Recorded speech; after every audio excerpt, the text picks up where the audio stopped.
네, 지난해 서울 마포구 한 오피스텔에서 교제하던 여성을 폭행해 숨지게 한 30대 남성 이모 씨가 1심에서 징역 7년형을 받았습니다. 당시 CCTV 영상이 공개되면서 사회적으로도 많은 공분을 사기도 했었죠.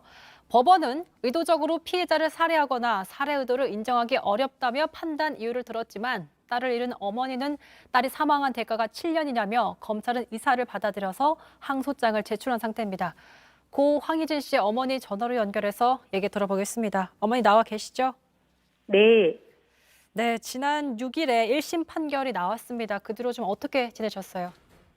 재판부에서 판결문을 받고 누락됐고 잘못된 부분이 있어서 항소 준비하고 있습니다. 자, 1심 판결 징역 7년형. 그래서 검찰에게 항소하겠다 의사를 밝히셨고 지난 10일에 항소장이 제출된 상황인데 결과적으로는 재판부의 판결을 납득할 수 없기 때문이시죠? 네, 아직 죽음의 진실이 제대로 밝혀지지 않았기 때문입니다.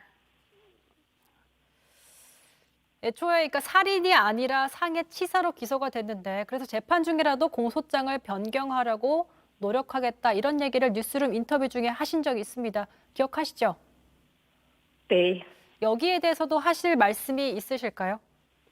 1심 법원의 진실을 규명해달라고 CCTV 자료를 3개월 동안 밤새 가며 초 단위로 분석해서 80피스를 제출을 했고요. 피해자와 피고인의 카톡 자료도 제출을 했고 그 밖에 119 응급대원, 응급실 의사 진술, 딸아이 부검의, 범죄심리학자를 진술을 들어보자고 요청했으나 1심 법원에서는 하나도 받아들이지 않았습니다. 그렇다면 2심에서는 그게 받아들여질 수 있을 거라고 보시는지요? 네, 1심에서 잘못되고 누락된 부분이 있기 때문에 2심에서는 꼭 받아들여질 거라고 저는 믿고 그렇게 해서 진행을 하려고 합니다. 네. 재판부의 판결문을 보면요. 의도적이라는 표현이 나옵니다. 그러니까 의도적이지 않았다. 이에 대해서 어떤 생각을 좀 갖고 계시는지요?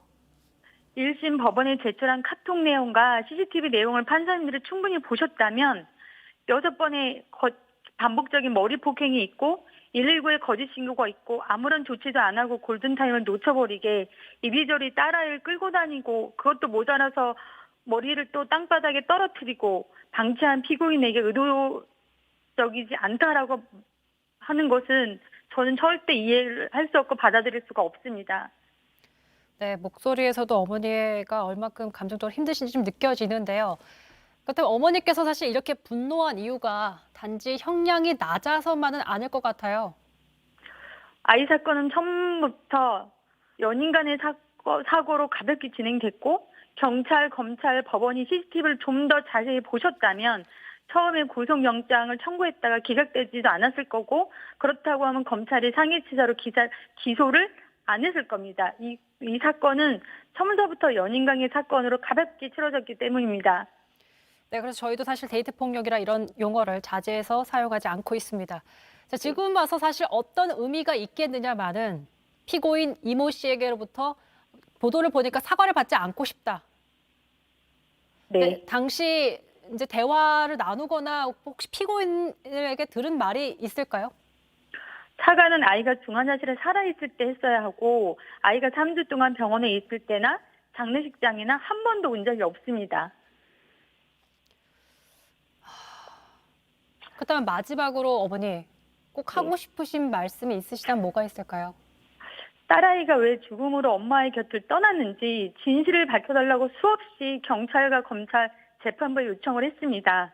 항소심 재판 과정을 통해서 살인죄로 공소장을 변경되기를 소망하고 또한 1심에서 받아들여지지 않은 119 응급대원, 병원 응급실 의사 진술, 부검의, 범죄심리학자 전문가의 진술을 들어서 충분히 심리가 이루어져서 딸아이의 죽음의 진실을 밝혀주기를 간곡하게 부탁드립니다.